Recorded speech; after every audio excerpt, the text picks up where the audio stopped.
mana tua. O le tua. Ele taua tele le tua upu. O loa lofa, e whaamatala i loa langa. Amen. Esa. Ele whaamatala i a upu. Le anga whaimetus pa i a ua te alofa na o le upu male ngutu a le amio. Amen. Non alofa, ele ngata na i tautala i le alofa. Ai amio i le alofa. Amen. O le mea nana sau Yesu e whai a tātou.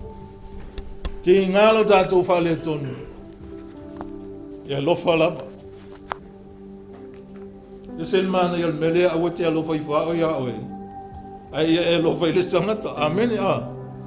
Alofa i le si tangata pei ona e alofa i whao ia oe. Lon winga le alofa le e te langona ina e tatauna e ola e. O le alofa po ina te tu ina tu te alofa i le tangata.